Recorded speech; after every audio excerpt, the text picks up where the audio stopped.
Hey guys, I should be live at this point. Let's have a look. Yes, YouTube says I have an excellent connection. Looks like we're live. Hey everyone, a whole bunch of people in the chat right now. And how are you guys doing today? I see we have Dozer, we have Dragon, thank you. Cogito, we have Nicholas Paulson, welcome. Dejan Dimitrijevic, let's see, KC, welcome. Daniel Skip, good evening, Daniel. Yeah, hey there. Welcome, everyone. Good to see you. Thanks for being here. Yeah, so this is part 3 of our exploration of Islamic terminology. Last week we ended on ayah, and yeah, so there's a couple of things I want to show you just about what an ayah is and how we just want to start learning about Islamic culture because like Islam is more than just a religion. Religion's a tiny part, right? It is a political system, it is a legal system. It's a legal system first, then it's a political system. Well, it's both. And let's see. So I'm gonna move across the other screen. Let me maximize that. Okay, okay guys, so last week we ended off here with ayah, and I want to go back to this for a particular reason. And I want to show you how these scholars, and I believe I did show you how the scholars are the ultimate authority within Islam. Hello there, welcome. I think it's Iko Sinaga. I'm not sure if I have the correct full name there. It was truncated. But hello and welcome. So guys, ayah, plural, ayat. A sign, a token, a miracle. Okay, so a verse of the Quran is a miracle. In other words, so Muhammad had 6,400 and whatever miracles, because however verses there are in the Quran. It's also a verse of the Quran, okay? So this is how they can push up Muhammad's miracle count, because don't forget, Muhammad has done more miracles than any other prophet in the Bible, bar none. Right, so he's been the one with the most miracles, and this is one way that they inflate his numbers, basically. So, an ayah is a miracle of the Prophet, as opposed to miracles of God's friends or saints, the karama. Now, the saints of Islam, the Sufi saints, right? We discussed that a little bit. And of course, ayatollah, literally a miraculous sign of God. But now, I want to have a look here. So, I've got page 403, I've got this word mujiza, whatever that means, however that is said. But let's have a look here in volume 13 of the Encyclopaedia of Islam, so 403. And I got to go back to 167 when I'm done. So let's have a look at this term mujiza. Oh, here we go. Right. Mujiza. Literally that by means of which the Prophet confounds, overwhelms his opponents. Right. This is how Muhammad was so incredibly good at spreading Islam and defeating all of his enemies. Don't forget, within the Islamic narrative, the Muslims are always persecuted. They're victims. They're constantly victims. They're persecuted. They're never aggressors. They're always being attacked because they just were, I don't know, peacefully burning down villages, right? But notice, mujiza says the technical term for a miracle. Now let's look at the next sentence. It does not occur in the Quran. And they admit here the Quran denies miracles in connection with Muhammad. So now you've got a circle that you have to square, because they admit that the Quran denies miracles in connection with Muhammad, yet they insist that ayahs are all miracles, that Muhammad had many, many miracles. So it says that the Quran emphasizes Muhammad's signs, the ayat, later taken to mean verses of the Quran. And ayah have become, so mujiza and ayah have become synonyms. They start to mean the same thing, and they denote the miracles performed by Allah in order to prove the sincerity of his apostles. So Allah was doing miracles on behalf of Muhammad, and of course Muhammad was the one doing those miracles for Allah or something. So I don't know, what are your guys' thoughts on this? Because this is word salad. This is what's the word? There's some simply plain semantics here to somehow make Muhammad miraculous, to play with the words. Your thoughts, guys? Yeah. Cogito says dazzle them with BS. Yeah, baffle them with BS. Correct. Okay. So this is something we need to keep in mind, that they will play with words until they can get away with what they want to get away with. right? So let's go back to, oh no, wait, before I go back, let's go have a look here. You guys may or may not have heard of this book. Oops. This book is called The 300 Authenticated Miracles of Muhammad, right? And it's compiled by Badr Azimabadi, 300 Authenticated Miracles of Muhammad. Right, let's have a look at some of his amazing miracles. Right, so now they are utilizing these books like the 6 authentic books of Hadith, which of course become da'if the moment we start quoting them, and they use a bunch of these little Sirah manuals, right? And so let's look at some of the what's in this list here. The Holy Quran is a miracle. Fantastic. The victory of the Roman Empire over the Persians. Okay, is that a miracle? Right, that's, man, I'm sure I've got some. Let's have a look here. So, anyway, throwing a handful of dust by the Holy Prophet at the unbelievers, that is a miracle.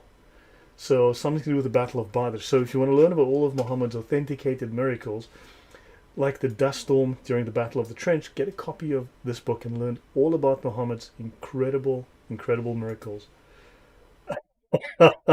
Nicholas, exactly, 300. That's a lot of miracles by someone who didn't perform miracles. Precisely. But understand, it's Muhammad's been deified. It's just, it doesn't make sense. So let's look at the accuracy of the Islamic stories that everyone knows and loves. You guys love them too, right? Daniel Skip, I told him I prefer non-fiction, like the science of course he claims the Quran as science. Of course he would.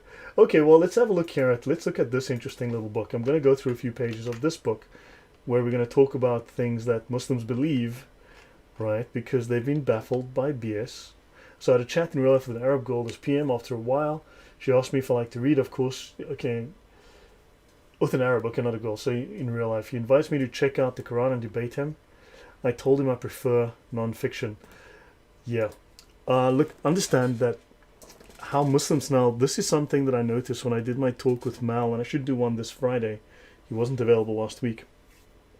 The word debate has a specific technical meaning within Islam. The way that we understand words and the way that they understand words are different. Understand? For instance, you know what, I should use an example. So let me come back to this in a minute and let me go here. So let's use, I need to load a different book. So let me go here. Take, for instance, slander. Okay. What is slander in the Western world, in law, right? What do we term as slander, right? So for us, slander is when we lie about someone, we smear them by telling an untruth, right? Now understand, within Islam, slander is something completely opposite. It is not the Western meaning. So there was some comments on Mal's discussion forum right after the video in the comments, where people were talking about when I used the word rhetoric, and they were saying, well, rhetoric means this and rhetoric means that, and in Islam it doesn't mean that. You see, the problem is Westerners, and look, I'm Westerner, I'm also not Westerner, I'm African, okay? It might seem strange, but let's say I see the world with a third world eye and a first world eye simultaneously. Muslims do not see the world the way that Westerners do, and you are making a grave mistake to view the world as if it was identical to your worldview, with your morals, your scruples, your norms, your values. They don't. So let's have a look at slander here as a simple example. It says here, this is an example of the use of slander in Islamic life. If someone notices something good, it is sunnah to mention it. But if he notices something bad, it is unlawful. Unlawful means a crime, understand? It is unlawful to mention it. So if you see something that is true, but not polite to mention, it is illegal to mention it. This is slander, ghibba, right? Slander in Islam is to tell the truth, but a truth that someone would not like told, something that they would resent. For instance, in the West, if you were not having an affair, but someone slandered you and said you're having an affair with the school teacher or your secretary, and this is false, you can sue them for slander because they're smearing your name, because they're lying. However, in Islam, if you are having an affair with your secretary and someone says so, and it's true, then you're committing slander because they wouldn't like you to reveal it. Do you understand? These are completely opposite. So when people tell me, well, rhetoric, according to the Greeks and Aristotle, it's like, I don't care what Aristotle had to say. The Muslims don't either. They care what they have to say. We have to understand it from their point of view, not yours. They don't use your definitions in the dictionary. They use their own. Okay? So understand, slander is something completely different. Let's go look at the legal definition of slander, which is in R 2.2. We'll be getting there shortly. Okay, the meaning of slander. Slander, riba, section R 2.0. Let's go have a look, R 2.2.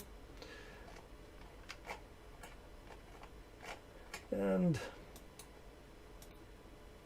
here we go. Riba, slander.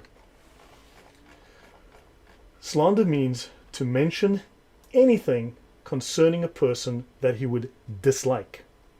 Notice, doesn't say to lie about him, it's to say something he doesn't want other people to know, even if it's true. These are totally opposite. We don't think like this. They do. So they don't mean words the same way, and we have to understand that we need to come in with a fresh point of view, an empty cup, and view their world from their point of view. Right, Jai Devi, welcome. Hello there. Yeah, you've changed your name. I think, yes, I know who you are. Allah refrains miracles for Muhammad and Quran writers make miracles. Yes, exactly. EMB Maxim is correct.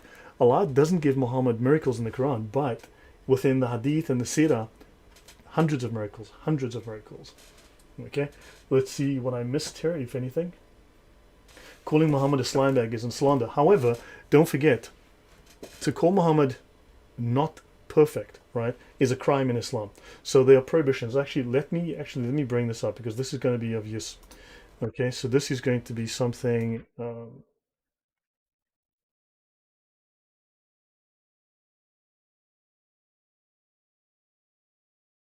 Yeah, I need to. Good grief. It's on the Sharia. Let me check my Sharia folder. Give me a second.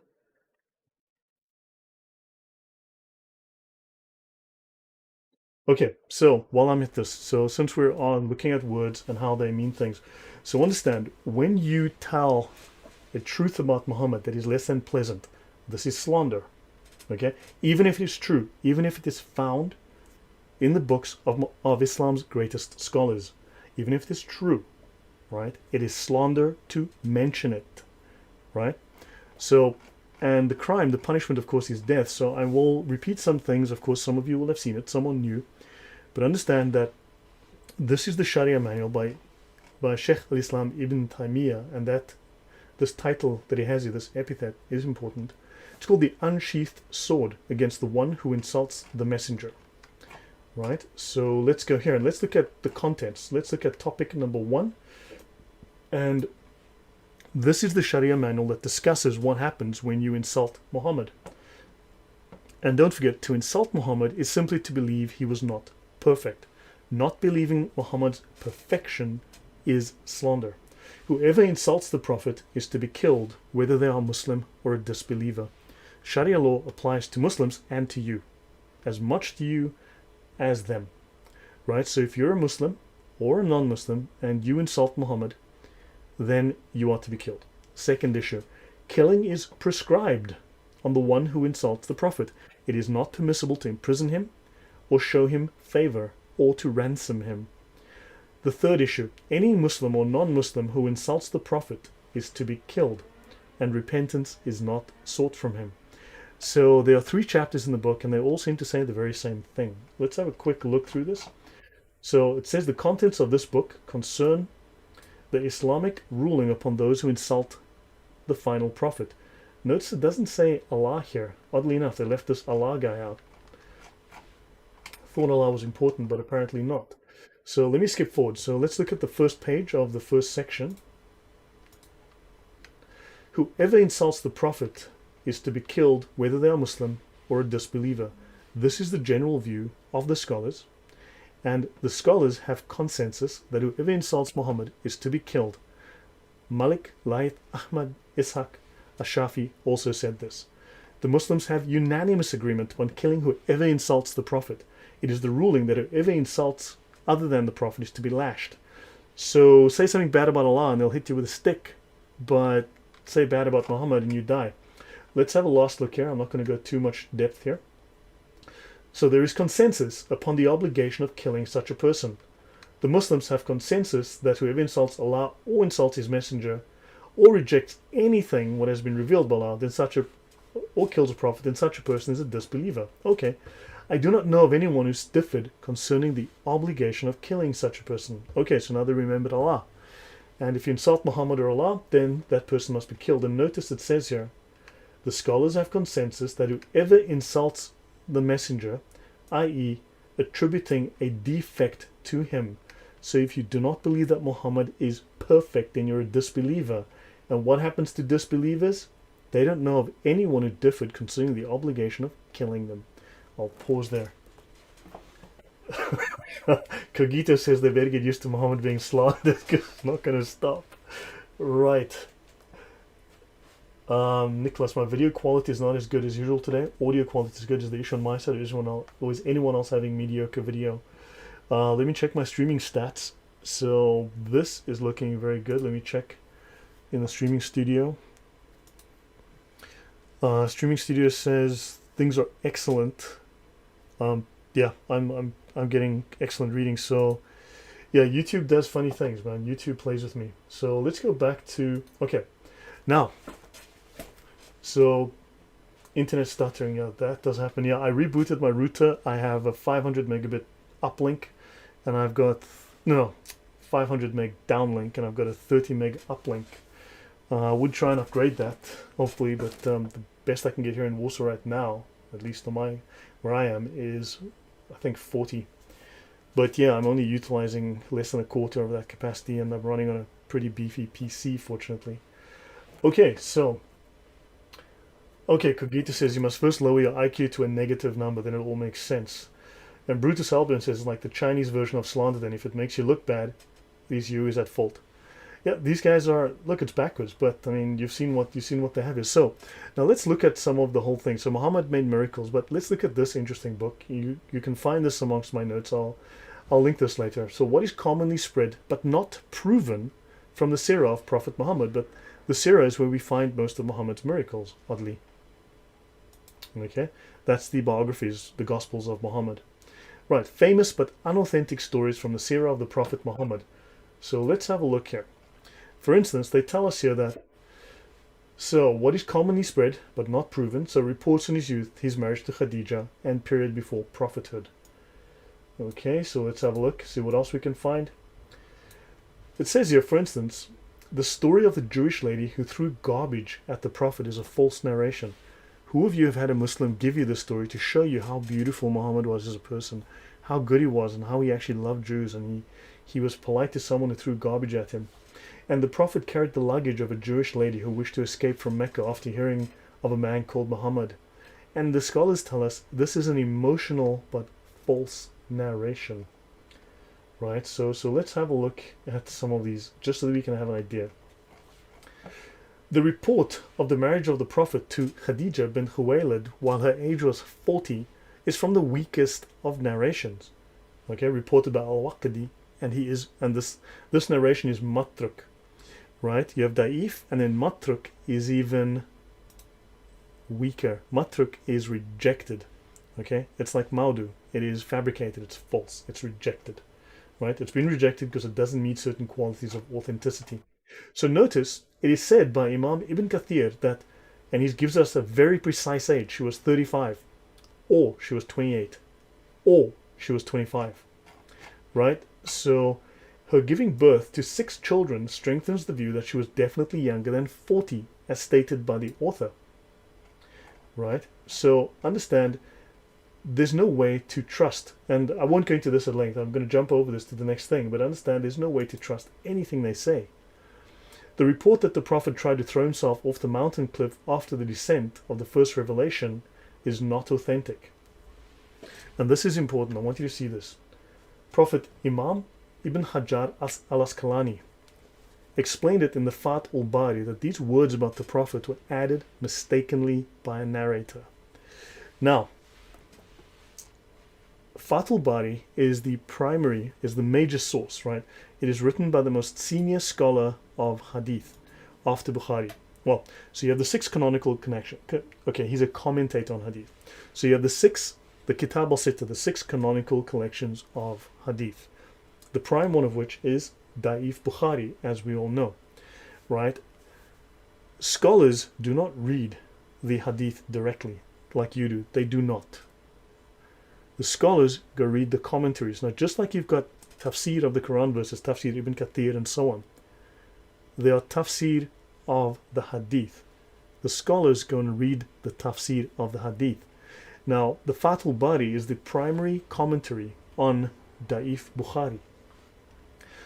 Ibn Hajar al-Asqalani is the guy who wrote that commentary on Bukhari. And he says in his commentary that these words about the Prophet were added mistakenly by a narrator. So understand, it doesn't matter what the Quran says. It's what the scholars say it says. It doesn't matter what a hadith says. It's what the scholars say it says. And because they are not allowed to slander Muhammad by telling the truth, they have to lie. They're forced to. Okay? It leaves them no choice. So scholars are reading the words of this guy, right? And they're now saying, okay, now that's the new story. So the scholars can overrule the hadith. The scholars can overrule the Quran. So Sunny Steve says, so the Quran is rotten enough, any of everything else that makes it worse. Yes. And Eva says, Muhammad got used by shaitan, same as Hitler. Oh, now that's something you... Okay, so this is something that I'm working on right now. I've mentioned to you before. So there is... oh, good grief. You know, now we'd have to go find the book. Because now someone's made a note of something. And...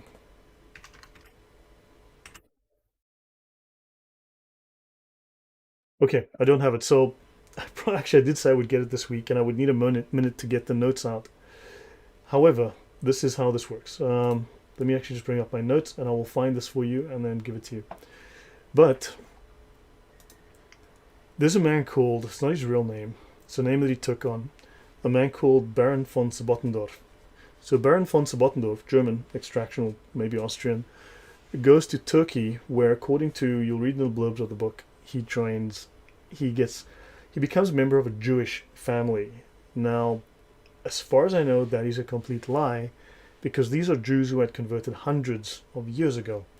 So, but of course they want to smear the Jews, so they mention it's a Jewish family when it's actually Muslims. Right, because these are Sufis. Sufis are Muslims. So this is a Sufi family, the Bektashi Sufi family. He learns all of their secrets. And he learns that the gibberish letters, the unknown letters, the magic words in the Quran are actually used in ritual magic to create the perfect man. So you utilize this to perfect your soul, reach communion with Allah, and you can become the perfect man, what's known as the Khutb, right? The Insan al-Kamil. As insane as a camel, I believe that translates. So anywho, he goes back to Germany. He starts the Thule Society, the Thule, which is an occult society, Madame Blavatsky and all that kind of stuff, in the same league, the same as Anton LaVey and others. It's an occult society. So interestingly, very interesting people, like people by the name of Hitler, join the society, right? Well, it eventually morphs and becomes the German National Workers' Party. Right, the German Socialist Workers' Party, okay, and known as the Nationalsozialisten, the National Socialists. You know them as the Nazis, right? Hitler joins, and eventually this German Workers' Party, right? Sorry, I'm getting my facts wrong. That's why I should have the notes in front of me, and I shouldn't do it offline. Thule Society, a cult group founded by this guy who learned it from the Muslims. German Workers' Party. German Workers' Party gets joined by Hitler. Becomes the Nazi Party. The Nazi Party, according to this historical link, is directly as a result of Islamic occultism. Okay? There's a direct link between the three. So understand. Now, yeah, I will now move on to the next thing. So let's go back to the words in the Brill. So maybe Hitler also met Jibril, who knows? Who knows? Okay, so now we know that there's some odd things happening with Muhammad's miracles. Right? Mujtahid in law. Okay, so what is a mujtahid? Right? A mujtahid is one who possesses the aptitude to form his own judgment on questions concerning Islamic sacred law, known as the Sharia. And he can do so using his own personal effort, in the interpretation of the fundamental principles of the law. So a mujtahid is one who can interpret the law and apply the law, right? So he's able to do this, whereas your average Muslim cannot. An average Muslim is not qualified to interpret the law. Okay? So understand now, they have the word here, mutlaq. Okay, so actually that's worthwhile looking up. Let's see, what does mutlaq mean? Let's have a look and see what mutlaq is. Okay, mutlaq, that word there. Let's have a look. Mutlaq, absolute, as opposed to restricted. Mutlaq means absolute. Okay. Now that's very, very interesting. So they mentioned here, mutlaq is applied in law. Mutlaq is applied to the mujtahids of the heroic age, the founders of the schools who are called the mujtahid mutlaq, a name which none after them has carried. Okay. Dzień dobry, Marek. Dobry wieczór. So mujtahid mutlaq. So now, don't forget, you have Muhammad. Okay? He dies, stinks, and he's buried. Then you have these four scholars. Now, the next senior most scholar, the most highly regarded scholar in Islam after Muhammad, is Al-Ghazali. However, you've then got these four scholars, again, Hanafi school, Hanbali school, Shafi, Maliki. So you've got these Hanafi, Hanbali, Shafi, Maliki. These four schools of Islamic jurisprudence. And the founders of these four schools, the mujtahids, right, the legal scholars who founded these schools, are called the mujtahid mutlaq. They are the absolute scholars. And what does it mean that they are absolute scholars? Well, it means they cannot be wrong. They understand Islam perfectly, and their rulings are perfect. So their rulings form the judgment that we know as the ijma. The ijma is the consensus of the scholars. So all of the confusion in the Quran, all of the confusion in the tafsir and the hadith, and all the conflicting opinions, all of that is harmonized by these guys, and now you have the ijma, which is what all of them believe. Right? So scholars might differ, and Muslims will tell you scholars differ. That is true, they also agree. Okay, and what they agree upon is binding. So shall I go have a look and show you what this implies and what this means from the Sharia? Just drop me a 1 in the comment if you want me to go on to that and talk to you about how this is interpreted. What an absolute scholar, what the implication is. Shall I do that?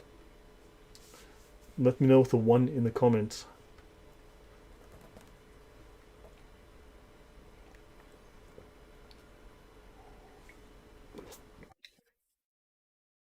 Okay, so I now need to go back to the reliance. Okay, so we've just learned that slander means to tell the truth about someone that they would resent. Okay? So one of the issues is that, of course, in different books, they'll spell these words differently. It's crazy finding stuff sometimes because they all spell it differently, with a K, with 2 A's, with, good grief, it's just all over the place. Right. Now, let me go here. This is the judge in the court. So these scholars, so understand, the four scholars who founded the schools of fiqh, okay, are absolute experts in Islamic legal reasoning, called the mujtahid mutlaq. They're an absolute expert. In other words, they cannot be contradicted. Their rulings are obligatory. Their rulings are perfect, right? And so the absolute experts in legal reasoning are the mujtahids mutlaq, such as Abu Hanifa, Maliki, Shafi, or Ahmad. So Hanafi, Hanbali, Maliki, Shafi. Okay? So any scholar is obliged to know, who wants to work in a court, is obliged to know what relates to every subject matter in sacred law. He must know the reliability ratings of hadith narrators in strength and weakness. So understand, different narrators of hadith have different levels of trustworthiness. So they all cancel each other out, right? So you need to know the scholars have a ranking. So you can present a scholar, but it doesn't mean that's the final scholar, the final word. The final word are these four guys. Okay? And when two primary texts seem to contend, he gives precedence to those of blah, blah, blah, blah, blah. See, there's a whole bunch of rules here. Let me have a look here at... There's another passage here that would be useful. So, a scholar must also have knowledge of the Arabic language, its lexicon, grammar, and so on. And he must likewise know the positions of the scholars of sacred law regarding their consensus and differences. Differences is called ikhtilaf. And he must not, so an Islamic imam today, because those previous scholars that came in the beginning, they cannot be contradicted. Because I will show you, Islamic law is absolute, is the final authority in Islam. So any scholar today cannot contradict the consensus, which is unlawful. So you cannot contradict the consensus with your own reasoning. You just have to shut up and obey. Okay? So that is something to bear in mind. Let's go have a look here at the... Actually, I want to show you the importance of... Okay. You see, the absolute scholars have agreed on the certain meanings of things in Islamic law, right? In Islam, not the fool in the comment section. He has no authority. So the ruling agreed upon by these four scholars, these mujtahids mutlaq, right, is an authoritative part of sacred law that is, one, obligatory. Islamic law is obligatory to obey and not lawful to disobey. Nor can mujtahids of a succeeding generation or era make the thing an object of a new ijtihad, new reasoning, a new interpretation. Cannot be done because that's been done 1,000 years ago. It's fixed. Because the ruling on it, verified by scholarly consensus, is an absolute ruling. It's a mutlaq ruling, absolute legal ruling, which does not admit of being contravened or annulled. Can never be cancelled. It can never be contradicted. So understand, the Quran is abrogated. Right? Verses abrogate verses. The hadith are abrogated because verses, narrations in the hadith abrogate older verses in the hadith or narrations in the hadith. Same with the Quran. But newer hadith verses abrogate older Quran verses, and newer Quran verses abrogate older hadith verses, as well as older Quran verses. So because of all this confusion, they've had to come up with the ijma, this consensus. The consensus is in the Sharia and the fiqh, which I'm reading to you right now. So understand, the Sharia is absolute, cannot be abrogated, cannot be contradicted. The Quran contradicts itself. You know, you've seen, for instance, that there are no miracles of Muhammad in the Quran. Okay, but the scholars have decided that Muhammad did thousands of miracles, hundreds at the very least. So understand that what you have now is the scholars have decided that what they say can never be questioned, is absolute, can never be abrogated. The Quran is abrogated. Their sayings, their will, their rulings, never.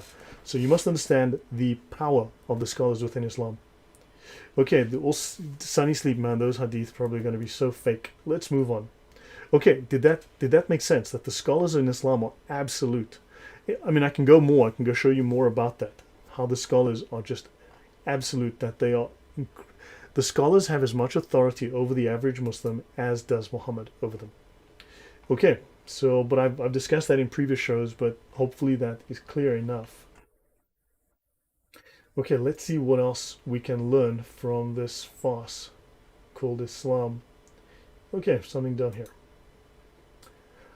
Nahi. Okay, a prohibition. Right? In religion, the phrase al-nahi and al-munkar, forbidding wrong, okay, in full, preceded by al-amr bil-maruf, commanding right. So al-amr bil-maruf, al-nahi and al-munkar, which means commanding the right and forbidding the wrong.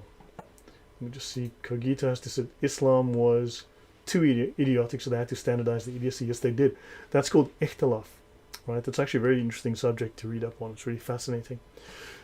So, the primary verse in Islam, oddly enough, and you won't go, well, okay. So let me go here. Let's go to Quranic. I want to show you what Muslims consider to be the prime verse in the Quran. Okay, this Quran 3:104 is in theory, according to the scholars and according to the Sharia, right, according to Islamic law, the primary verse within the Quran. Now there's about 7 verses that say roughly the same thing, right? There's a couple of them, but this group of verses. So let there rise out of you a band of people inviting to all that is good, enjoining what is right, and forbidding what is wrong. Enjoining what is right is enforcing the Sharia, and forbidding what is wrong is preventing people from violating the Sharia. Okay? They're the ones to achieve success. They're the ones who are successful. Right? So that small minority that goes and does nasty things, that's them. They're the ones. And of course, this will bring us to Azima. So perhaps we should go and look at that. So before, actually, yeah, let me go and have a look at,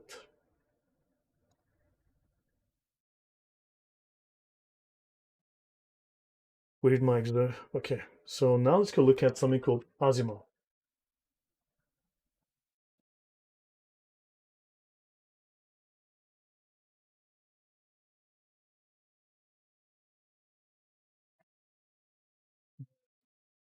There we go. Found it. Okay. So there are two doctrines of adherence to Islam, right? Two doctrines of Islamic performance. One is called rukhsa. The other is called azima. You're looking at azima right now. Hey, Catharsis, how you doing?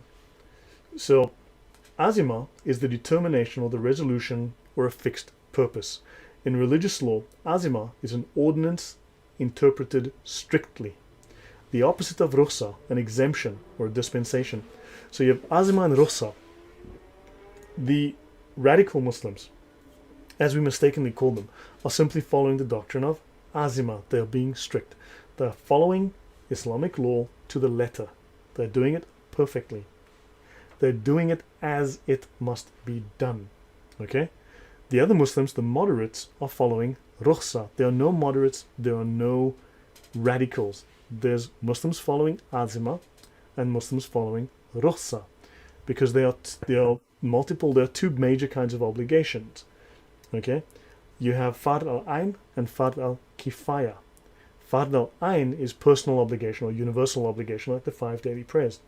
Fard kifaya is a communal obligation. Someone has to take responsibility. So some have to do, for instance, jihad, right? Otherwise, there's the crime of not having performed jihad, and the entire ummah will be punished by Allah. Allah will abandon them, and the worst of them will take over. So Allah threatens them and says that the worst amongst them will become powerful within Islam and take over the deen, and therefore they have to do something. Okay?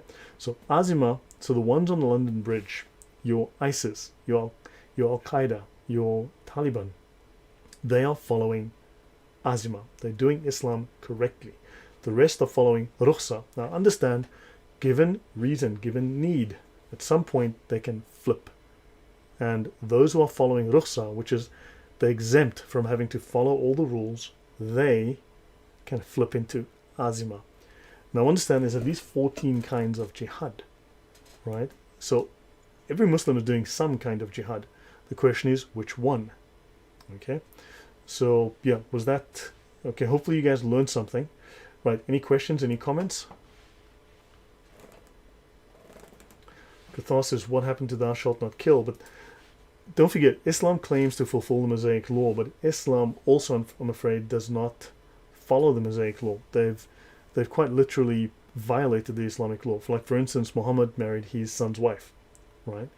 Which, according to, if you look at Leviticus, laws in Leviticus, this is incest.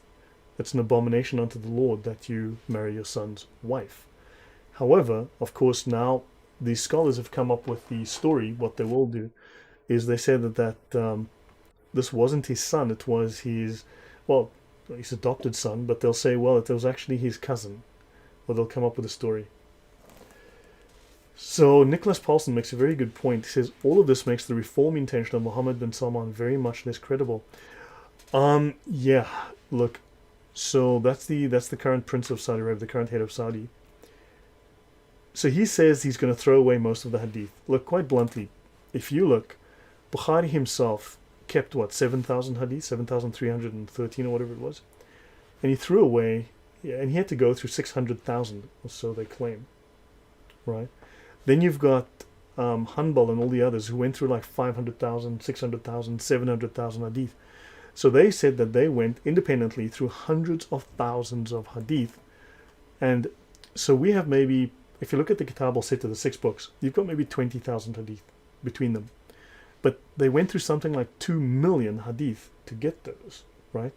Assuming they went through different hadith. But they went through millions of narrations to get maybe 10, 20,000 that they actually follow. So understand 99% of the hadith have already been thrown away. So when he says we need to toss away most of the hadith, They already have done that. He's lying to you. Okay? Don't forget, lying is obligatory in Islam. I've showed you guys this before. If you want me to show you the ruling on lying, I can do so.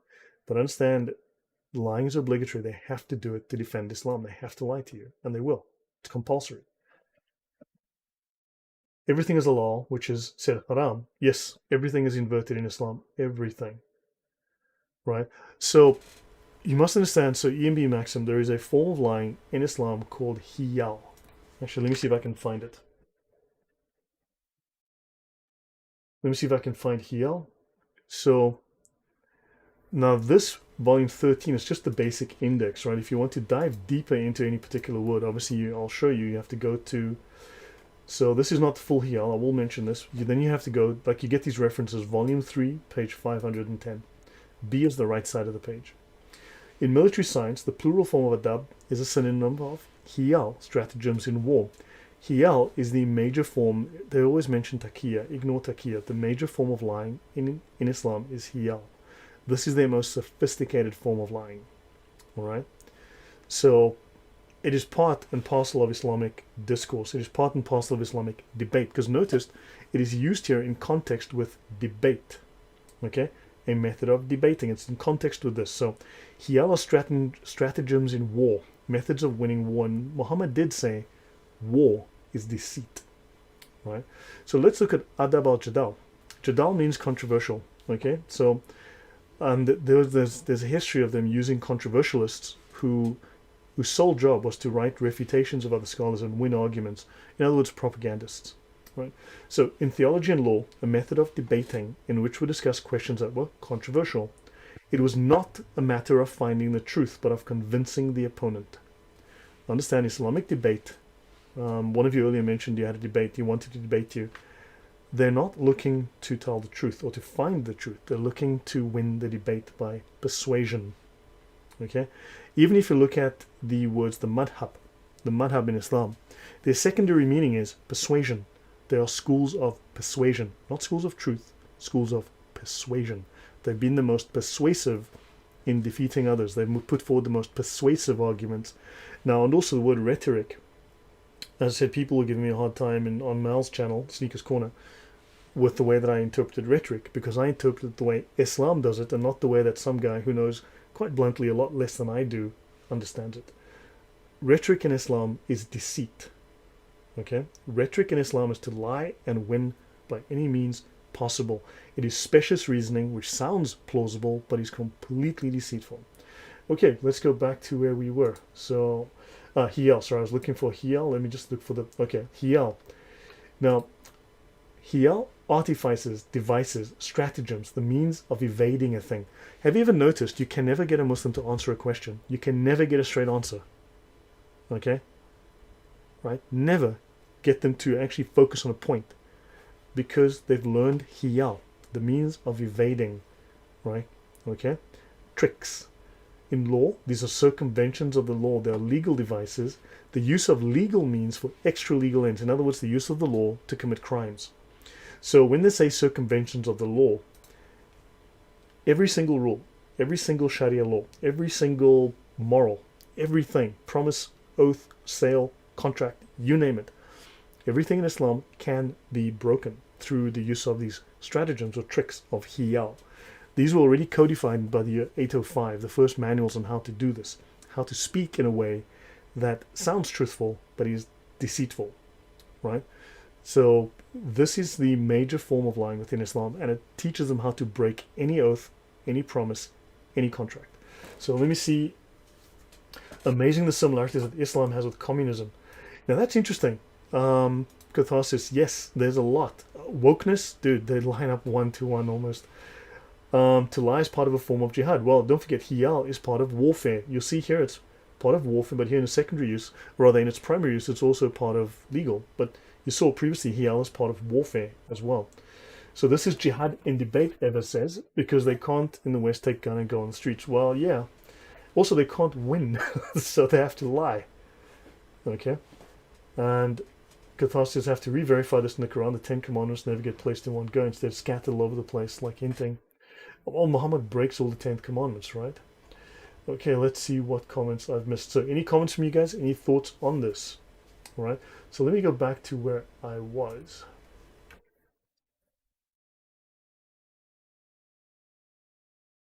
Okay, now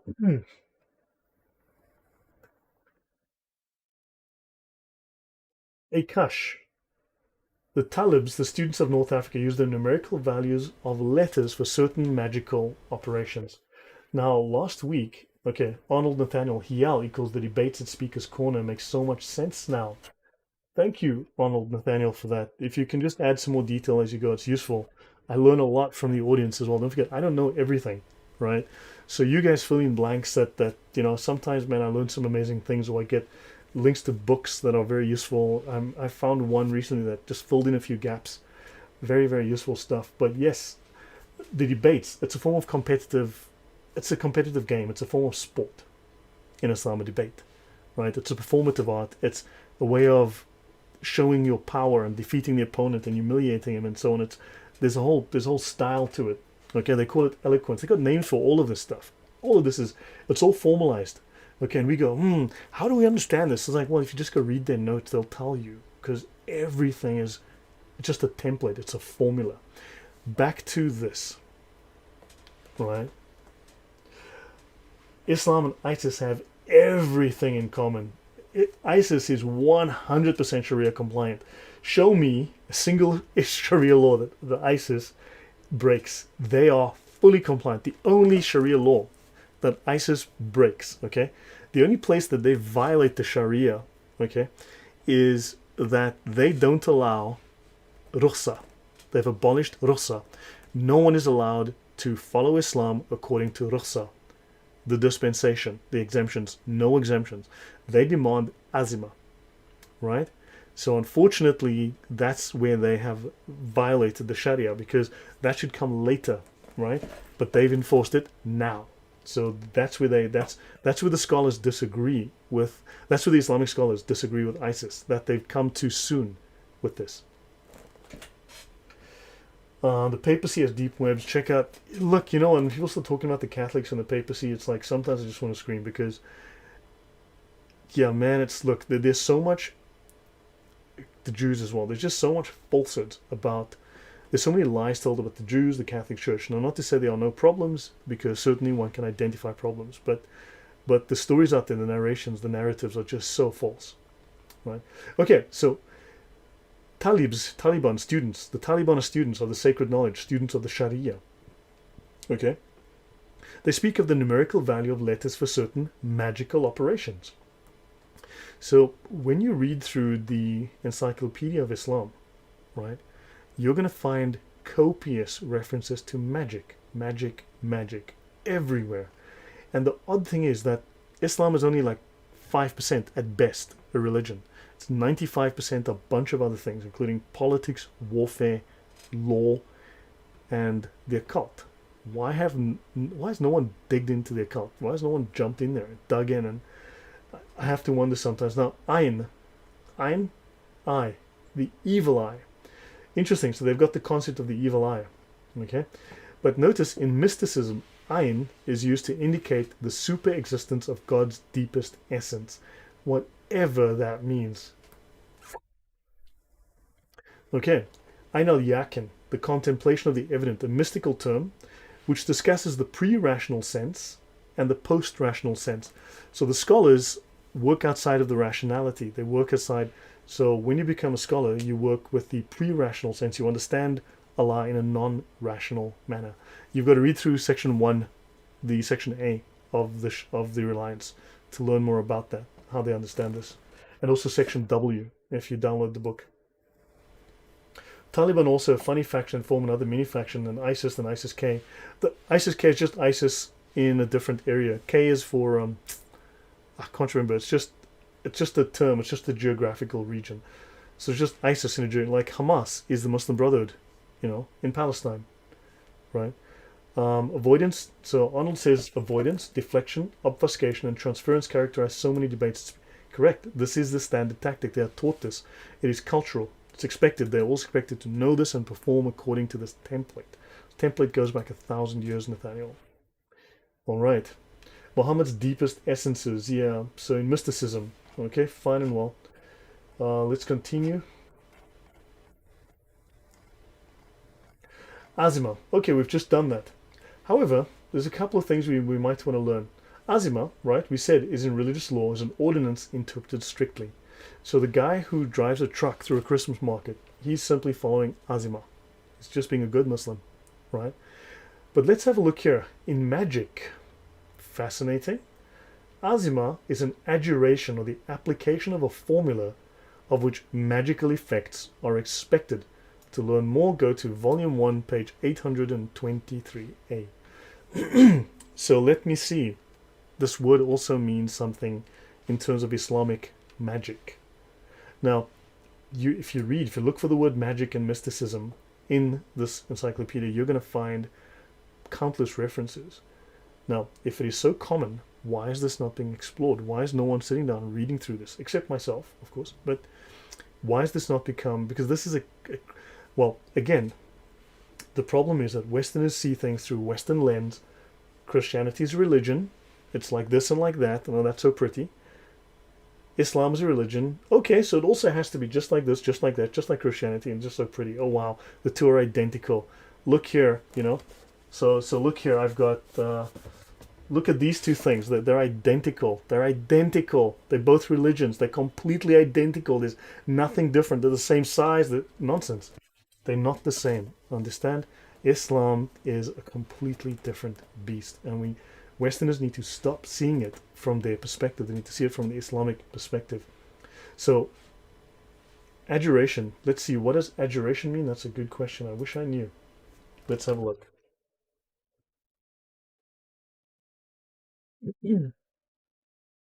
A solemn oath. Okay, what is adjuration? An appeal, also an appeal. It's an appeal for something. So you want to get something. Now, when you start reading through this, what you find is they typically want to harm somebody or they want to gain a good, right? So they want to help themselves, money, job, love, whatever it might be, a bigger house, etc. Or they want to hurt someone, typically speaking, right? So that means they're appealing for help from the other side to achieve a goal in their life. That's use of the occult. Okay, let's continue. Azl, coitus interruptus. Okay, well, don't forget, within Islam, this is when, well, you know what happened with the slaves, the women that your right hand possess, right? That's where this Azl thing is relevant. Nicholas says Islamic exorcism is kind of interesting to watch. Now, the occult is heavily integrated into Islam. It's massively occultic because it's Gnostic, right? It's explicitly Gnostic. It is so blatantly so, but for some reason people don't want to explore because, oh well, that's not religious, you know. It's not like Christianity. It's like we have to, because it's not like we are the ones who are getting in our own way by not understanding Islam, by looking at it fully. Eva says, Lloyd, I have a question. I'm sorry it's out of topic, but I want to know, sorry, do you educate Polish people about Islam? I would. There's Marek as well, who is doing what he can. Marek has a blog. Marek, just post your blog in the comments, please, and I'll if you can just do that. Um, yeah. So I would, but Polish people aren't really deeply affected by Islam right now, although they do understand it on a cultural level because obviously what happened in the past. I would. I'd give talks if people were interested. Someone wanted to translate some things as I walk through presentations, sure. Okay, so actually let me go find now. So let me have a look at something.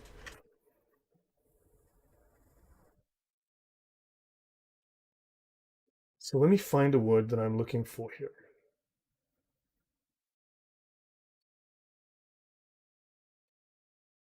Um,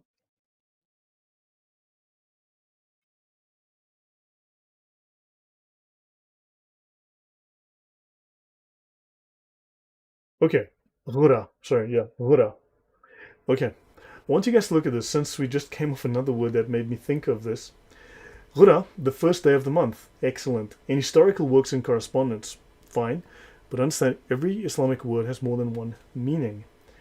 It's a term used in Bedouin society for the young girl who must be a virgin, and she must be a white girl. And free, given by the family of a murderer to a member of the injured family as compensation. In turn, the latter forgoes his right of vengeance. So, Islamic families, because Bedouins go way back, had to provide a white girl to give to the family of a murderer, given by the family of a murderer, sorry, given by the family of a murderer, to a member of the injured family. Yes, yes, yes, John Doe. So you have killed my son. What can we do? Can we give you a white girl? Yeah, yeah, yeah. We'll take one. We'll take one. Do you have a white girl for me? Virgin, preferred. Yeah, sure. We'll go across to Europe and kidnap them. We'll kidnap some white girls and give them to you. Understand? Welcome to Islam. So let's look at Huri. So Sunny Sleep says it's two different ways of looking at magic and sorcery. They actually think it exists and works. Christians think it's a lie and bad for society, and that's yeah, well, of course. In fact, it's explicit if you look at the Old Testament, right? Starting in the Old Testament already, that we are to stay away from divination, sorcery, magic. It's very, very much a fact that we are not supposed to indulge in the occult, right? Islam dives in head first. Cogito says they have to give excuse to Muhammad for the satanic verses. So Eva, yes, yes, give us a white girl, okay? So let's look up Huri. Well, let's have a look at Huri. So let's have a look. I mean, we all love to talk about Huris and paradise. Let's laugh at the Huris in paradise. Huri, Hawra, plural Hur, means white. Signifies a woman whose big black eyes are in contrast to their whites and the whiteness of her skin. So a Huri is a white woman, not a black woman, not a brown woman, a white woman.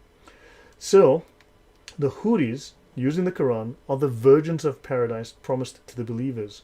See, Muhammad promised his men white women.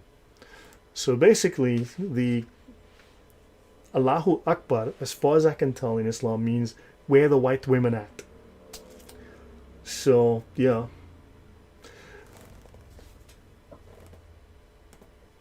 Nicholas says, how do you end up with this as the model for morality? Unbelievable. Yeah, it's Islam is worse than you realize. It's insane. It's insanity, right? It's a departure from reason. Catharsis says Islam used hash to place in a form of mind control and upon people to the point to assassinate. Yeah, of course. Eva, okay, you found Marek. Okay, well done.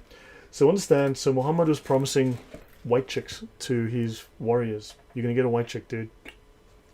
Good for you. So understand, Islam is inherently racist. They value white women. And of course, if I do a talk on slavery, which I should do, what you'll find is that Islam had the largest slave trade in history. More white people were stolen from places as far as Iceland. Okay, Muslim slave traders, pirates, were attacking Iceland, Ireland, Sweden, Denmark, to steal women and take them to Africa. So far more white women and white boys were taken from Europe to Africa than ever went the other way around, even if you include America. Just crazy. Eva says, I don't want this demonic cult in my motherland, Poland. Neither do I. I live in Poland. I don't desperately want them here either. These ideas are sick. Understand? Now look, I mean, I know a few Muslims, of course. I mean, I grew up and I lived in the Middle East for a long time. There's some wonderful people, There's wonderful people, wonderful Muslims, okay? Some great people. As individuals, I mean, fantastic. I've been treated well. I've been, some really awesome people, but Muslims don't define Islam. Islam is what it is, and this is what Islam says, and Islam is horrific. So I have an alarm going off and I have no idea why. Alexa, stop. Okay, so let's go back to where I was. So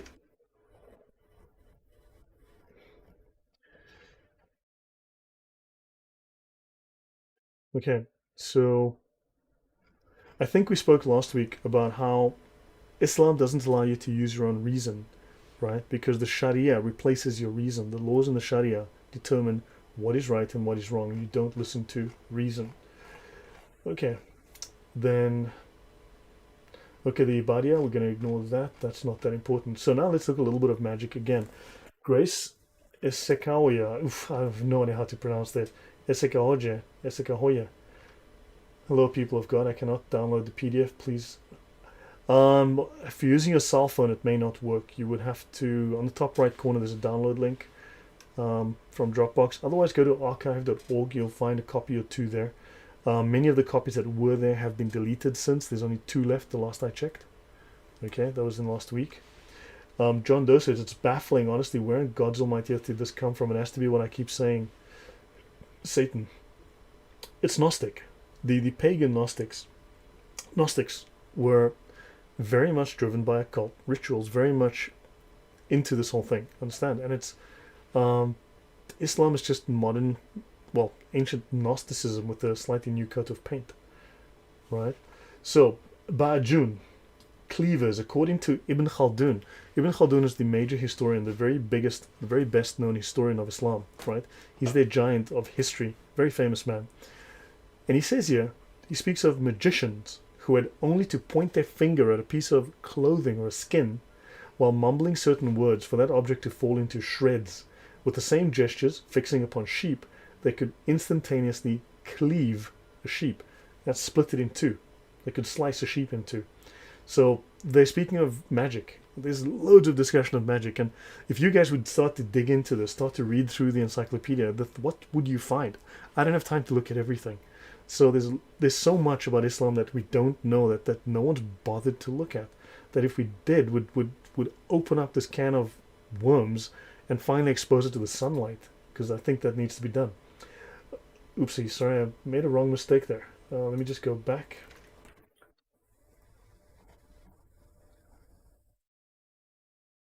Okay, so now we're at B. Okay, so now we're at B, so let's have a look and see what we find here. Okay, just the word bada. In theology, the alteration of Allah's purpose. Okay, so Allah can alter his purpose, right? The emergence of new circumstances which cause a change in an earlier ruling. Okay, so you might have heard of bid'ah, which is innovation, which is going against the ruling of Allah, right? Innovation. Whereas this is Allah, he does bada. He sees a reason to change something. So this would probably have something to do, I'm guessing, with abrogation, right? Cogito says many Muslims are better than their religion. That is true. Of course, that is really true.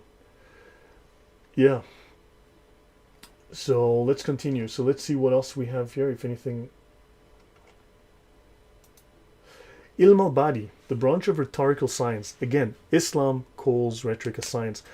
I had one guy who came on and said, well, Islam is rhetoric is blah, blah. He didn't call it a science. He called it a, good grief. He eventually edited his YouTube comment to make it, to remove the fact when he said that rhetoric is an art. It's like a liberal art.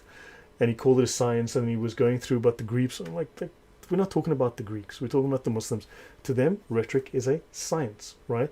Which deals with the beautification of literary style. Ilm al-Badi, the science of the beautification of Okay, the science of rhetoric. Let's start there. Ilm al-Badi, the science of rhetoric.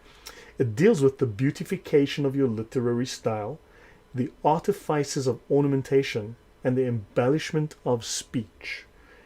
Embellishment, to exaggerate, to fake a story, to make things up, to add details that aren't there, to prettify, to lie, convincingly, right?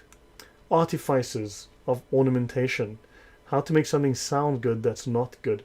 So they have an entire science which is designed to sound pleasant. How do they do their dawah? They'll tell you wonderful stories because they're using the ilm al-Badi.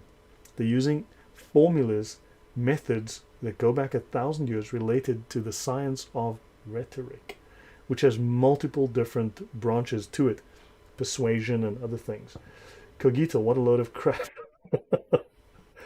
Yeah, yeah.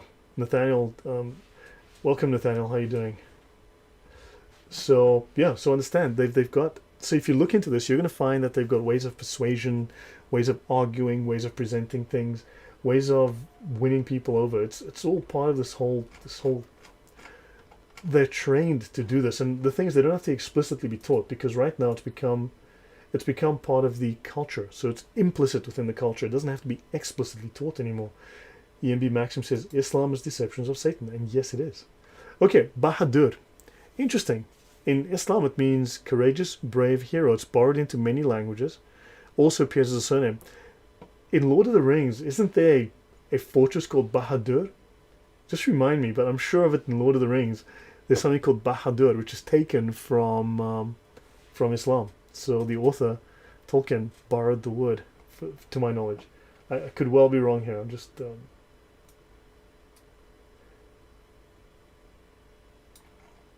And... Okay. Baka Wa-Fana. Subsistence, effacement, whatever that means. These are Sufi terms. They refer to the stages of the development of the mystic in the path of gnosis. Now this term gnosis appears explicitly all over the Sharia. It's everywhere. Baradur, where Sauron dwells. Oh yes, thank you, Nathaniel. Brilliant, brilliant. Yeah, Baradur. It could be, because I've seen other novels that use like Jahannam, right? For a bad place. Awesome, you're a big Tolkien fan. Well done, dude. Yeah, excellent stuff. But I've seen obscure Islamic terms being used in novels, especially fantasy novels, to describe places because the words sound so awesome, at least in the book. Now, the path of gnosis, Gnosticism. Islam is Gnostic. It explicitly states that it is Gnostic. Gnosticism was the major heresy that plagued the church, numerous heresies that plagued the church for centuries, right? It plagued the church for the first 400 years. It was a real problem, genuine problem. The Nicene Creed was written explicitly and specifically to refute heresies, right? Right? We believe in the Father, the Almighty, the maker of heaven and earth, for instance, right? Because they believe in a good God who's just spirit alone, would never come to the world of matter because matter is dirty, matter is evil. And of course, Islam also believes that matter is evil, right? Therefore, Jesus, who was perfectly good, could not have been a body, right? Therefore, he must have been spirit alone. That's why many of these heresies believe that Jesus was just spirit. And of course, Islam says that Jesus never died because if he was God, he could never have died. And man, they just borrowed from so many Gnostic heresies. But if you read the Sharia, read different books of Sharia, right? Different Islamic law texts, sacred law texts, you're going to find gnosis everywhere. They speak of the gnosis. They talk constantly about the gnosis. And Nicholas says, perhaps thinking of Zahadum, home of the shadows and beef. Okay, well, could be. Okay, well, that's a question I don't understand, so actually, but something I want to look at is, let's have a look. Let's go to YouTube.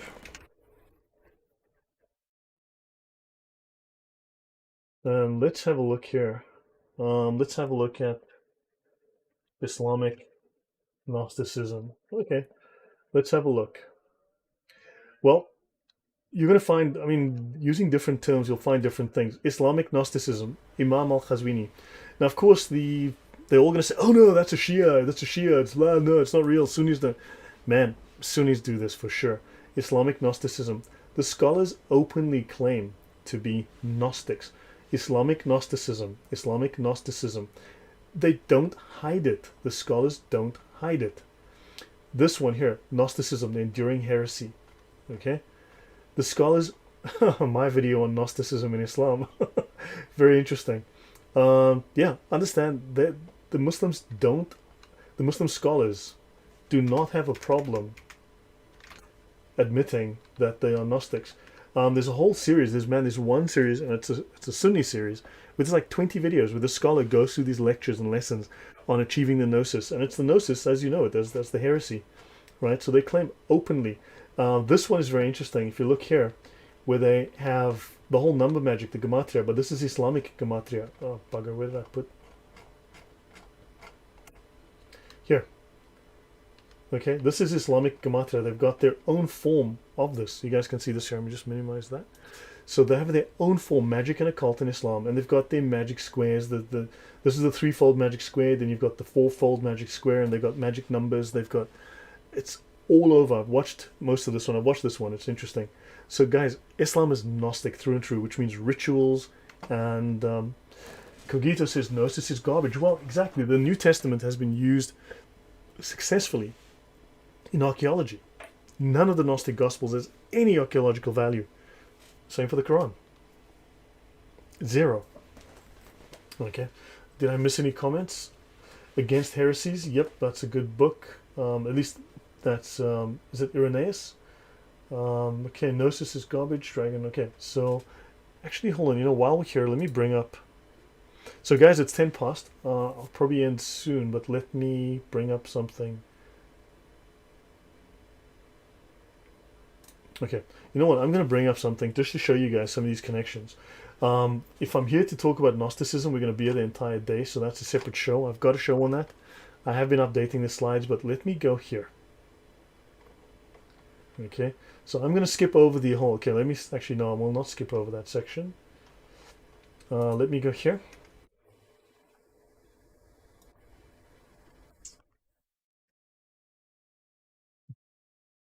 Again, I made a wrong mistake. Give me a moment.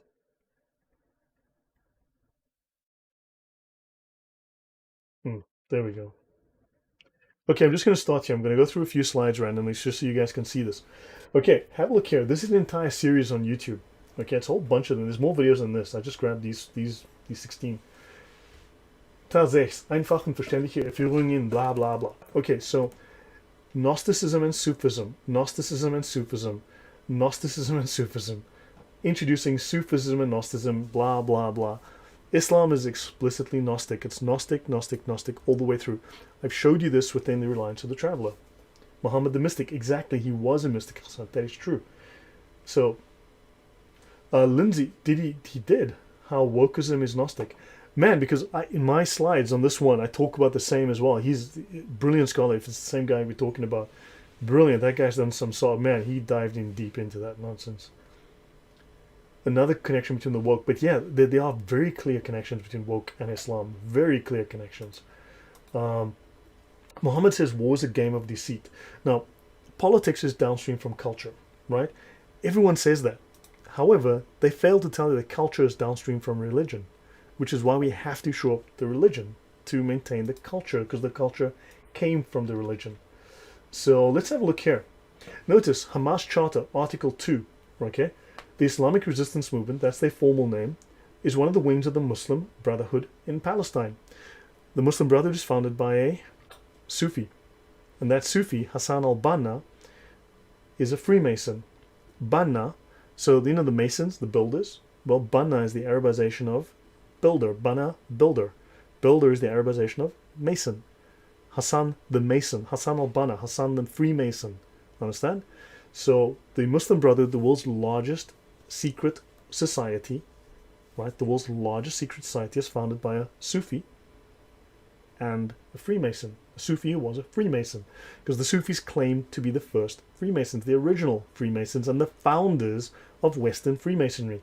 But understand, they tell us here, Hamas says that they are versed in the science of the occult. They have a deep understanding, an accurate comprehension, and a complete embrace of all Islamic concepts, including the science of the occult. What could Hamas be alluding to there? So let's have a look at this. Baron von Bottendorf, since one world order is Sharia through and through, man. Because they do fit. Their ideology does fit 100%. It actually does fit this. So guys, I'll spend 10 minutes going through some of this stuff and then I'll call it a day, but I want to show you some of these things. Baron Rudolf von Bottendorf, not his real name. Baron von Bottendorf, who died in 1945, was a Freemason and practitioner of alchemy. In 1900, he moved to Turkey, where he met the Jewish Termudi family. Now, I left this in where it says Jewish because they were Muslims, because there were Turks who were Muslims, who were Sufis. Understand, the Donme, if I recall, had converted hundreds of years ago, okay, in the Middle Ages. So they put this in Jewish because they want to smear the Jews and they want to be nice to the Muslims, who introduced him to Rosicrucianism and led to his initiation into a local Masonic lodge. In 1910, he founded a lodge of the Bektashi order in Constantinople. Now, oddly enough, in this biography of him, they leave out the fact that he learned Sufism. He learned Bektashi Sufism, which is Islam through and through. Okay, so he returns to Germany and he founded the Thule Society in 1917, which is an occult organization that led to the German Workers' Party. Joined in 1919 by Adolf Hitler, you may have heard of that guy, who transformed it into the Nazi Party. Oh, there we go. So Bottendorf then left the Thule Society as it became increasingly political and he fled to Turkey. So understand they've whitewashed a few details here, they've left a few things out. I need to go back and clean this up. But understand, what do you get out of this? Just this alone. Muslim teaches this guy Freemasonry and Sufism, explicitly Sufism.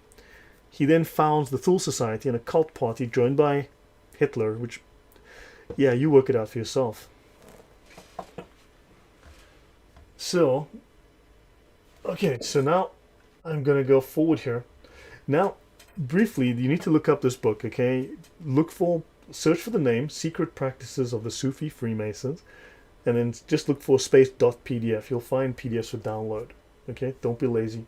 If you need a copy, drop it in the comments. I'll link a copy in the description, okay? Secret Practices of the Sufi Freemasons, the Islamic Teachings at the Heart of Alchemy, by Baron Rudolf von Bottendorf. And let's see what we can learn in this book about the secret practice of the Sufi Freemasons. Let's see. This book reveals the secret spiritual exercises of the Bektashi order of Sufis. Muslims, okay? Not Jews. Shows how this order, also known as Oriental Freemasonry, preserves the ancient spiritual doctrines forgotten or not known by modern Freemasonry. Interesting. Explains how to transform the soul into the alchemical magnum opus by combining Masonic grips and the abbreviated letters of the Quran. You know, like Alif, Lim, Mam, and all those weird letters that no one knows what those words mean in the Quran. Well, that's what he's talking about. I've mentioned this before. I've spoken before about this. The Ahruf. Ahruf means this. Okay, Ahruf does mean word. Yes, it does. It means a few things. Ahruf means at least 11 different things. Okay, the word Ahruf has about 11 different meanings. This is the major meaning. Occult magical practice. Showed you guys. Alif, Lim, Mam. There's a whole bunch of them, right? So I covered that last week when I showed the occult magical practice. Originally published in Germany in 1924, this Baron Rudolf von Bottendorf. So he explains how the mysterious abbreviated letters found in the Quran represent formulas for perfecting the spirit of the individual. Now tell me something. Did the Nazis claim to have been perfect? They wanted to found the Übermensch, the perfect man, the overman, the superman, the perfect man, the perfect. I wonder, where did the Nazis get this idea? Did they get it from these Muslims? I wonder. If there's a connection, from the Thule Society to the Sufis to the Workers' Party to Hitler. I wonder if there's a connection that we can look at. I wonder. So understand, because in Islam you've got the concept, the Sufis created the concept of the Qutb, the perfect man. Okay. In fact, so I'm going to jump quickly to that. We're going to jump across to that. I'm going to bring up this. So actually, let's actually go find the Qutb, the Übermensch concept.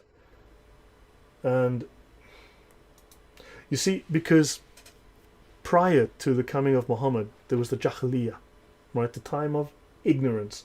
So the Sufi hierarchy of saints, they talk about the Sufis are the saints, but let's go find it.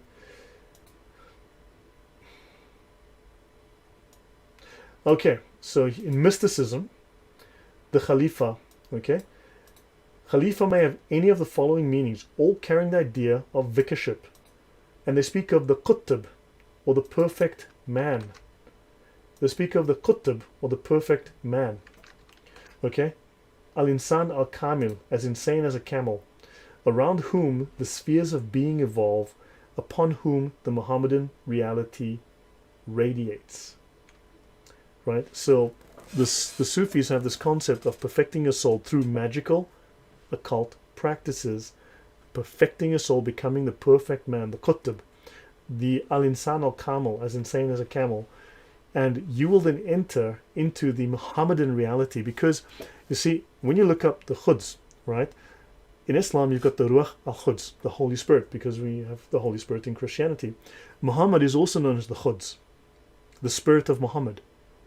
Okay, there is the Spirit of Muhammad, which permeates the world. And they touch the spirit, they have it enter them. The spirit of Muhammad enters them. Al Insan al Kamil from Erkan, the most complete human. Oh, literally, fantastic, thank you. The most complete human, the perfect human. And the Nazis were going to make the Übermensch, and they were going to kill all the Untermenschen, like you. Understand, they got this concept from the Sufis, from the Gnostics. So, yeah, so understand, guys.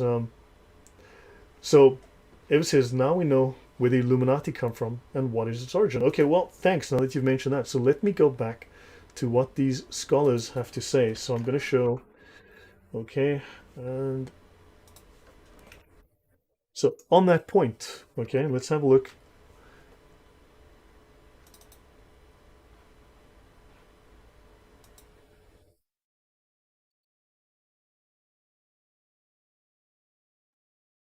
Okay, so now I'm going to bring up this. The Mishkat al-Anwar. Remember I said after Muhammad, Ghazali is the most important of the scholars of Islam, right? The most important. So you've got Muhammad, Ghazali, and then the four scholars who founded the four schools. So I will just... So have a look. This is from the words of Ghazali. Okay, he was a Sufi, of course. Okay, and what does he call the Sufi? The perfect... Just read that word. This is what the Sufi call themselves. Because they have a form of mysticism they call light mysticism. Muhammad is the light of the world. They fill themselves with the light of Muhammad, the light of the world. And they are illuminated. Allah is the illuminant and they are the illuminated. They are the Illuminati. The scholars, the Sufi scholars, call themselves the Illuminati, the perfect Illuminati, the perfect men. Understand, the Qutb, the most complete human, the perfected human. Fantastic. Thanks, Erkan. I appreciate that. The complete human. I need to make a note of that. I actually need to put that in my notes, but in case I forget, because... So, guys, well, I've shown this before, and hopefully you guys are starting to make connections. There's a lot here to be discovered if you guys would grab these notes and start digging. Grab these books, start looking. Just there's so many obvious links that we can go through to find.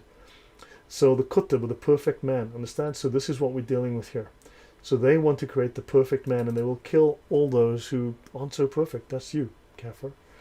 Okay. Let's go back here. So guys, okay, let me go back to, you know what, I'm going to go back to this.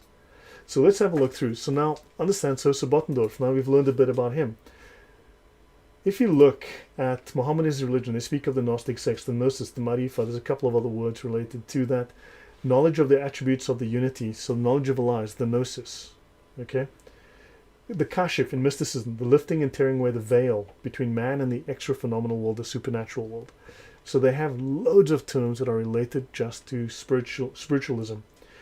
The oldest Persian treatise on Sufism, and this is all... So now, this is Muhammad. Let's have a look here. This is the Baphomet, right? The goat of Mendes. Now, there's different forms of this through the ages, from the 1600s, 1500s onwards. So there's bigger forms for... Some are just a head. Some have horns, some no horns, whatever the case might be. There's loads of different representations, but... Modern scholars agree that the name of Baphomet was a French corruption of the name Mahomet, with the interpretation being that the Templars had begun incorporating Islamic ideas into their belief system, and this was seen and documented by the Inquisitors as heresy. I'll go in depth to this to the Templars one day, right?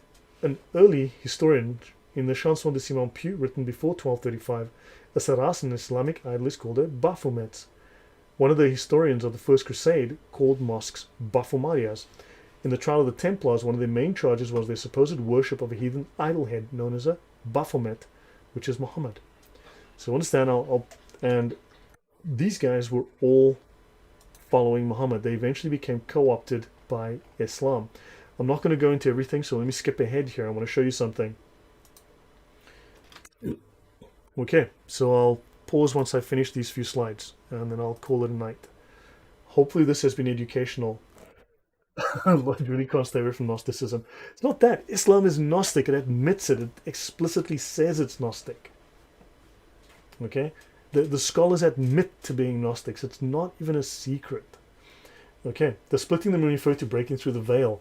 You know, Nathaniel, that's a very good point. There's a lot of symbolism. There's a lot of the words are spoken in code. Understand, they will deliberately make mistakes in the text. Okay, they will deliberately make mistakes in some of these manuals because they want to hide certain things.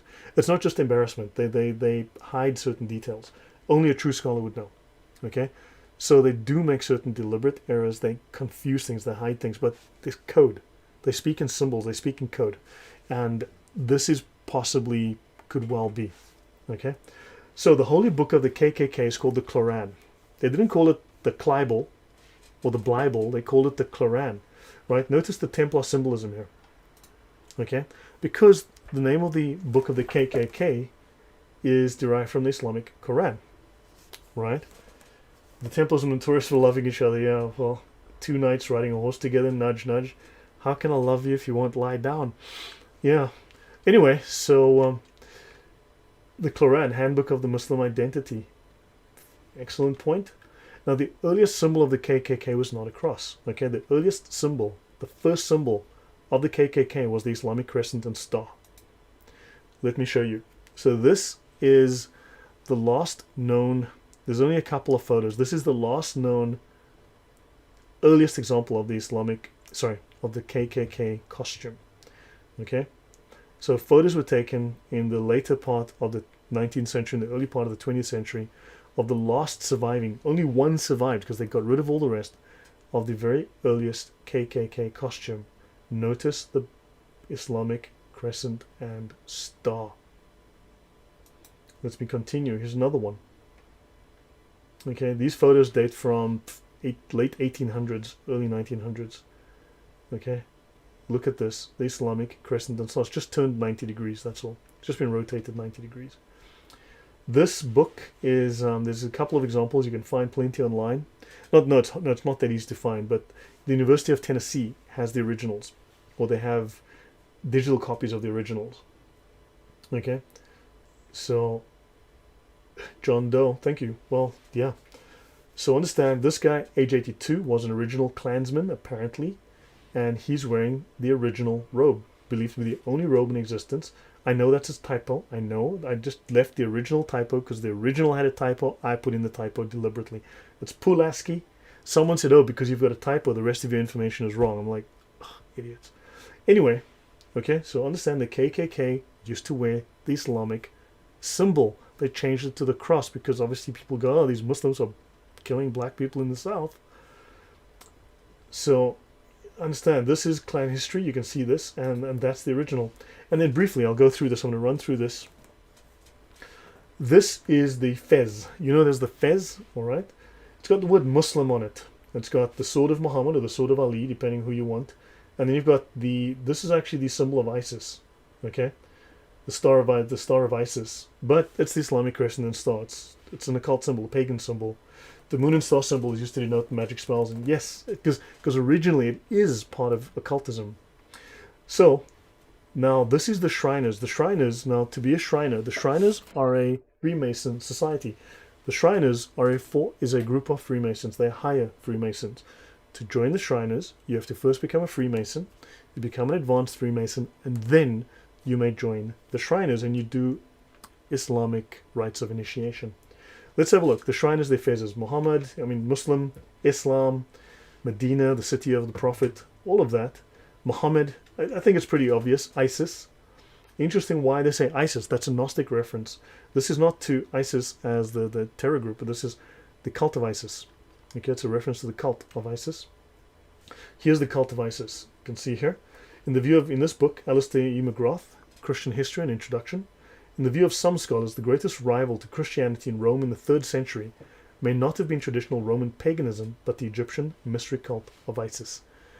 Gnostics are known for taking pieces from everything. As they move through geographies, as they move through time, they grab pieces of whatever culture they're in. They adapt. They're like chameleons, and they put these ideas in. So notice it says here, it is divided into two rites. The York Rite, which goes from the entered apprentice to the Knights Templar. So here's a link from the Knights Templar to Freemasonry. Now, let's look at the Islamic Shriners. Okay, this guy's holding a Quran. Here, the thing's just flipped 180 degrees. Here's a white guy, an American white guy, with Islam on his Now, the Freemasons will tell you we're non-denominational. We don't believe in any religion. We just believe in being good. We're non-denominational. Ignore this Islamic stuff on my head. Okay? So, Dodzor, they were always burning the cross, correct? Exactly, Dodd. So the KKK was burning the cross, precisely burning the cross. They were Muslims burning the cross. They were inspired by Islam or created by the Muslims, whatever the case might be, understand?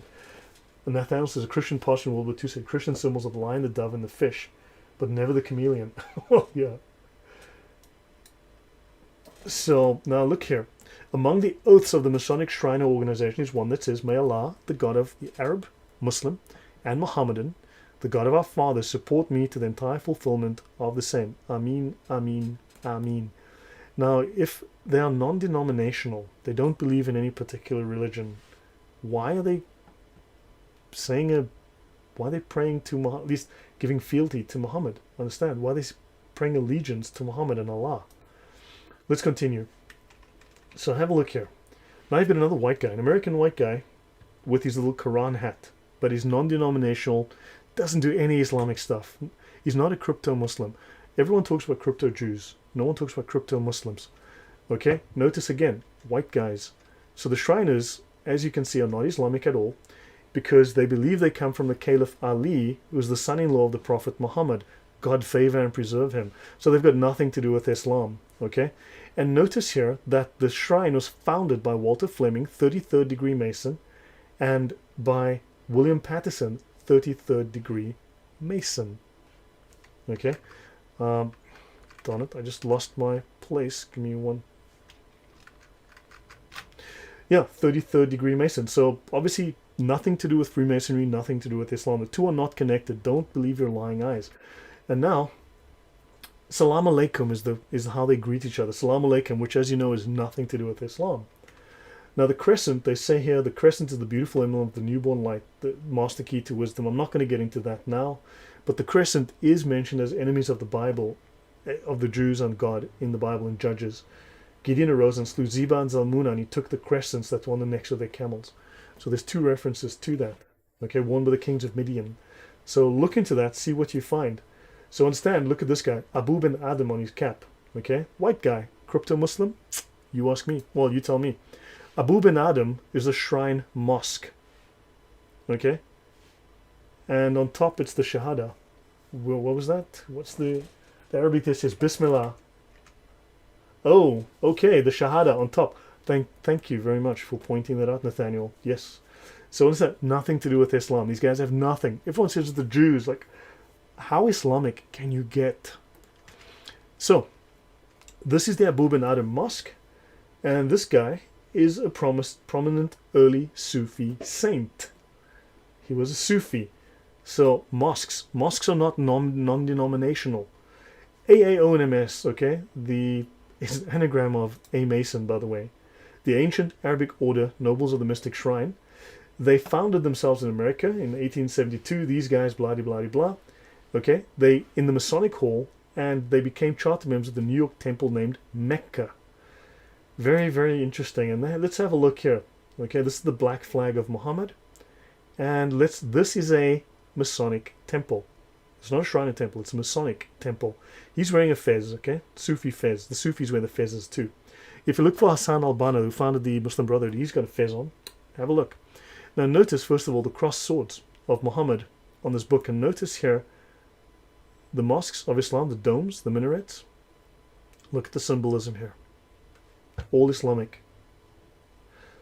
So guys, I'll stop here right now. Enough for the night. It's an hour and a half, so hopefully this was enlightening and entertaining.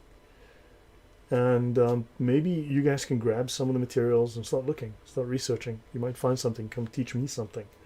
Okay? Fill in the blanks, because others are ignoring this. And there are things to be found here. Notice, of course, you've got here the sword and the symbol here, the Shriner symbol. Don't stop, John, though. Sorry, man. I have work tomorrow, and my throat is sore from talking. It's not like I'm having a conversation. It's a monologue. So, guys, hopefully you've learned a few new words from Islam, and I will continue this next week. All right. GM, thank you. Appreciate it. And guys, yeah, if you find this entertaining, please hit the like. Okay, smash it, make jihad, punch it, do whatever you need to do. Just turn the like button blue. Please share and let everybody know about this. Hopefully, it's been entertaining, and hopefully, you can see the connections. All this occult stuff, it's all Islamic. It's all Islamic. Okay, and there's a lot here that we've not looked into deeply enough that needs to be investigated. Excellent, guys. Thank you. Thanks, Nicholas. All right, guys. Check out the Gesta Tancredi. Let me have a look at that. Let me just copy that before it disappears, before I forget, because I've got a brain like a mind like a like what's that thing that you sift rice with, you know? So yeah. Okay, guys. Thank you. So, till next time. All right. Hopefully you've learned a lot, and I'll see you guys in a few days. Take care.